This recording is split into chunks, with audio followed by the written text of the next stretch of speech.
Hey, my name is Christopher Schroeder. I'm a global angel investor heavily focused on rising markets from Southeast Asia to Latin America. And I also co founded Next Billion Ventures, which will be extending into the growth stage of investment in these markets next year. It's an honor to be here and to support and be a friend to She Loves Tech and the community that you all represent. There are many reasons I consider myself extremely lucky, but few more than each week I have extraordinary WhatsApp conversations about the worlds of venture capital, global entrepreneurship, China, and life more broadly with Connie. And now you have the opportunity to be as lucky also as she joined us today. So wonderful to be with you, Connie. Thanks for being here. Thanks for having me.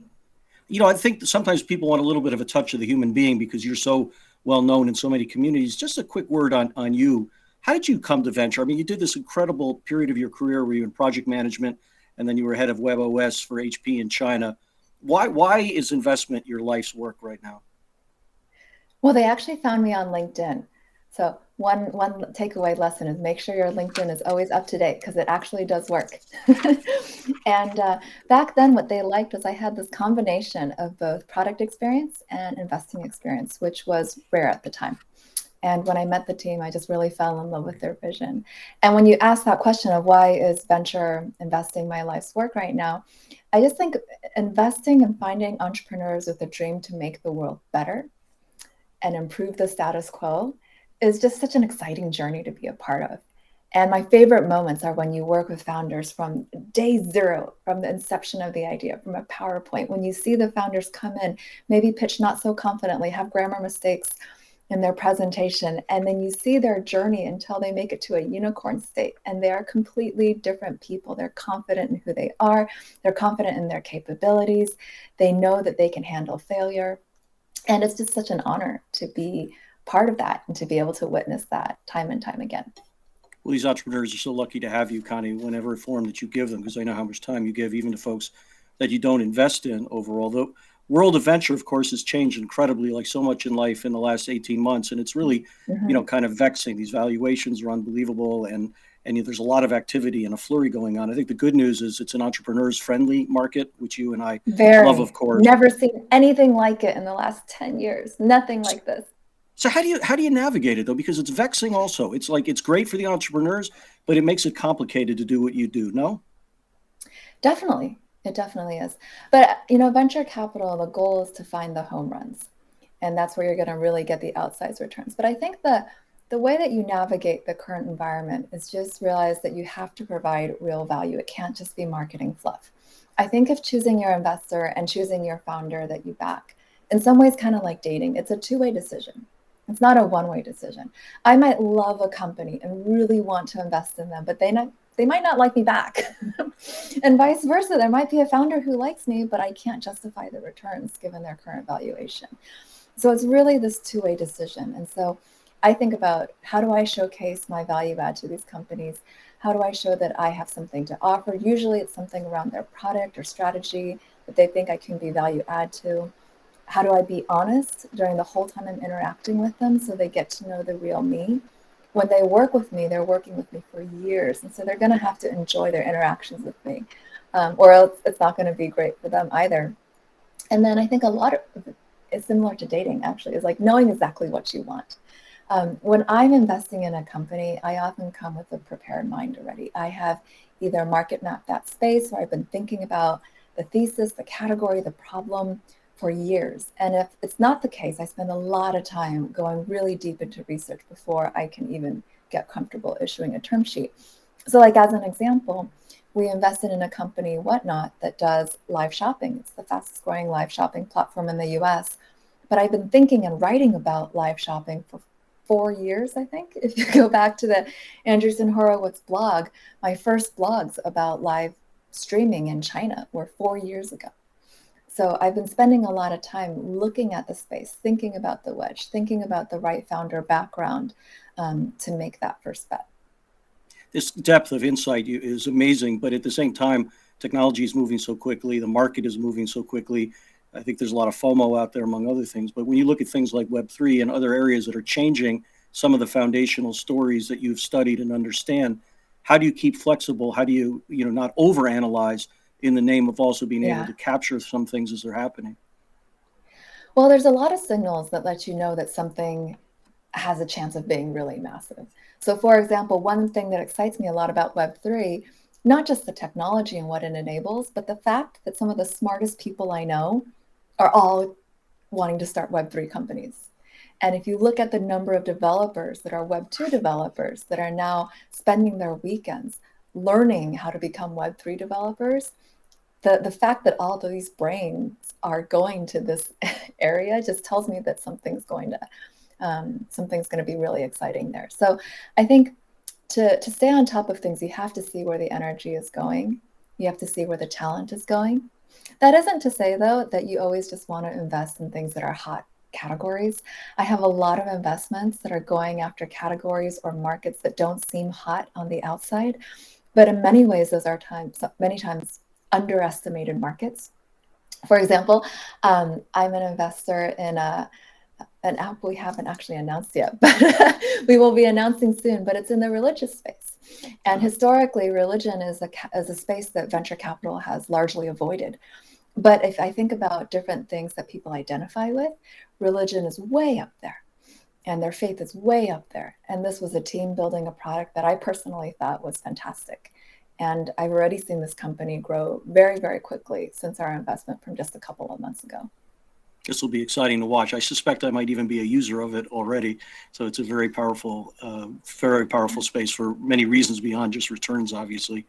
Obviously, I think of you not just as a world-class investor and a world-class human being.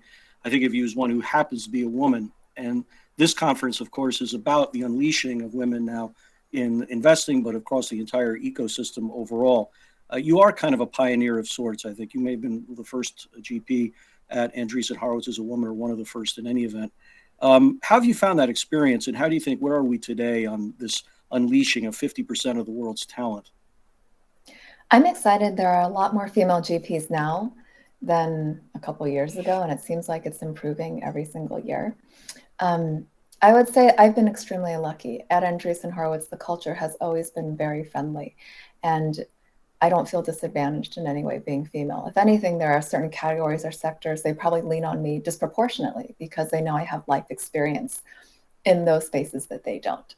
And I would say for me, the underlying message is not just about gender, but it's also about, in venture, it's really important to be your authentic self. And it's a really hard thing to do when you're reading Twitter and you see all these very popular VCs dress a certain way, talk a certain way, hang out with the same people.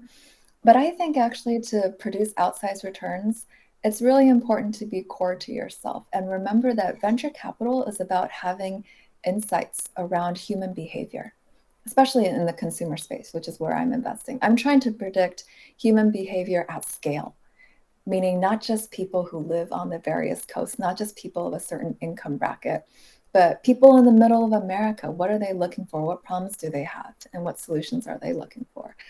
So I'm always thinking about how to be the most authentic to my own life experiences, whether they're because I'm female or because I was raised a certain ethnicity or because my parents trained me to think a certain way or because we shopped a certain way. All of my life experiences have built up to me having specific insights that another venture capitalist might not have. And I think it's just core to lean into that. Has your authenticity ever been tested, Connie? I mean, it really is a tremendous amount of pressure. The personas that people develop on social media, the fact that everyone with wealth now thinks that they're an angel investor or venture capitalist and likes to celebrate themselves and so on. How have you been able to hold that core in this kind of a frothy environment? I mean, yeah, it's true. There's a ton of wealth in this space, and there are a lot of people who show off a lot of their wealth. But I drive a Honda minivan, and I love it. And if I bought another car, it'd probably be the same one. I still spend, I think, in a very similar way than I did, 5-10 years ago, actually. So I think it's just, again, knowing yourself and what makes you happy and not feeling like you need to keep up with the Jones. And that's not just in your personal spending, but also in your investing in your career. Because again, especially venture capital, especially entrepreneurship, it's all about having unique insights that someone else doesn't have.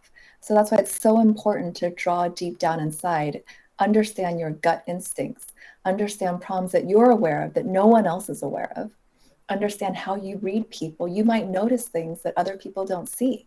When I evaluate entrepreneurs or candidates, I will see things that other people don't see because I'm coming from various different experiences. Well, So always recognizing your insight. you talked a little bit about assessing companies as you go in. You've talked about companies deciding to choose you. But once you're in there, you've had this wonderful ability to take companies from very nothing to unicorns. How do you keep them having a sense of authenticity? It's very hard, I think, if you're very young and you become very successful quickly. How do you mentor women and men that you have that are in that position? And what's the best thing that you say to them that keeps them sort of grounded? Well, it's true that there are founders that become very rich very quickly. If you remind them of how big the prize can be, though, it will keep them working hard. And hopefully, you're also only investing in companies that can be very big, very meaningful, very world changing. And if you remind them that, hey, yes, we've achieved this milestone. Yes, we're already a unicorn. Hey, this company could be bigger than $10 billion. This company has a shot of being $100+ billion. But you can't take your gas off the pedal because not only are you so successful on paper now, you have a huge target on your back. Every other startup is trying to tear you down. Reporters are trying to find something to report on you about, and you can't stop running. This is not the end goal, not just for yourself, but also for your employees. There's a chance to grow something much, much bigger. So You one of just the best ways that I encourage them is actually just to remind them we're at first innings, but they can have a much bigger outcome and become legendary if they don't stop. You've talked quite eloquently about different aspects of things that have formulated your integrity and the way that you view the world and anything else. You're, for me, the most lucid and experienced navigator, frankly, bridge builder, East and West. What do you think that Westerners today are most misunderstanding about China and its sort of rise into the tech environment?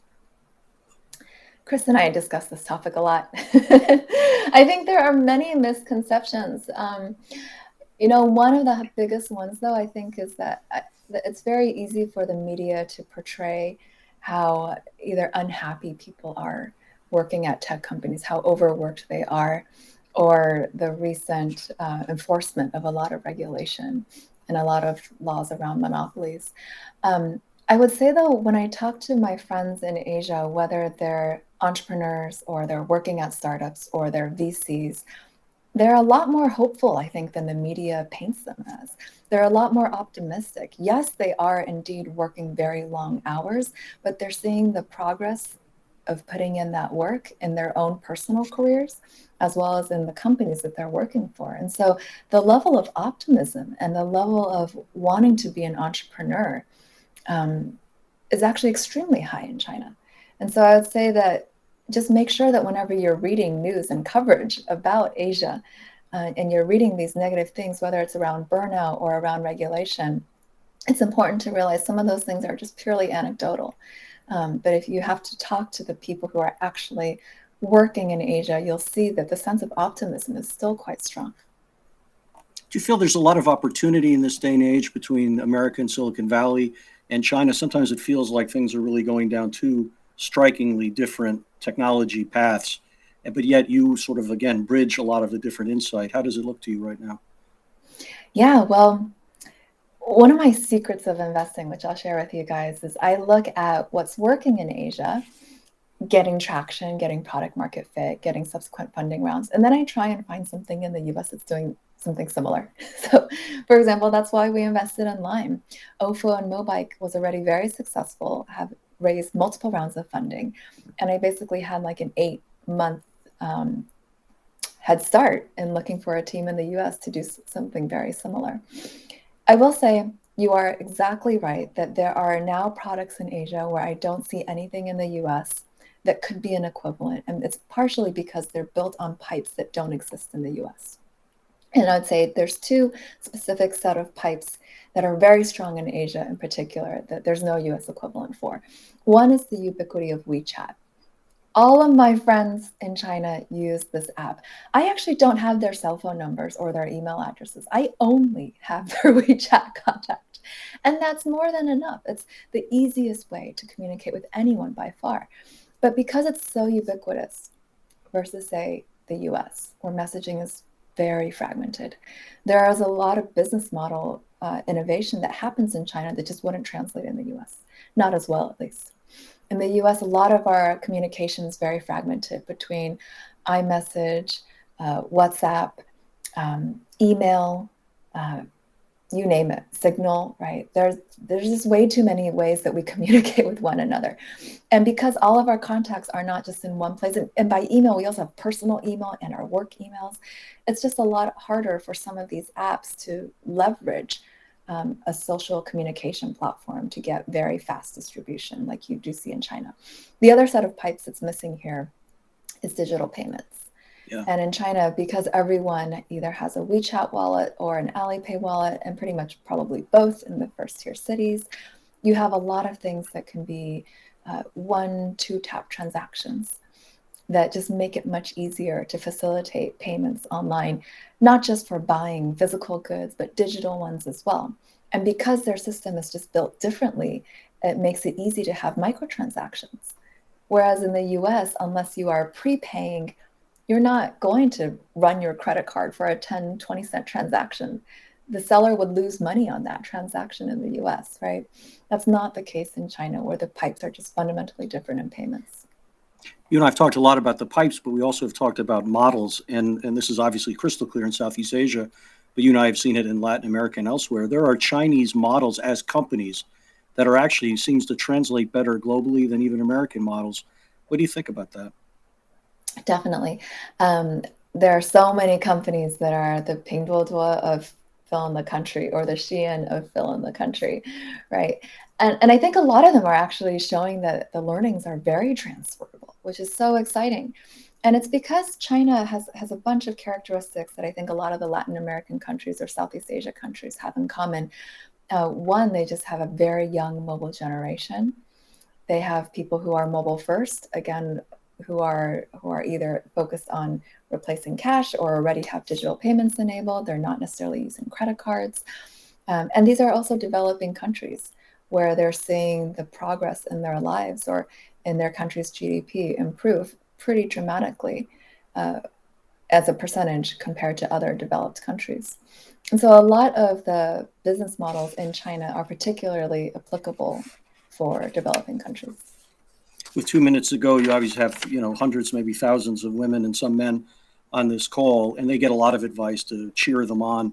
What would you tell folks that you're thinking about now that excites you coming forward, that really can give them an instinct from all your background that they could really use and use in their lives as they leave this conversation? I would say that if you're going to go build a company or do something, try and think of what you can do that's 10x better than the status quo and not just a micro innovation. And that, again, will oftentimes require a true insight that you uniquely have, that is not such an obvious insight that the rest of the world can already see it.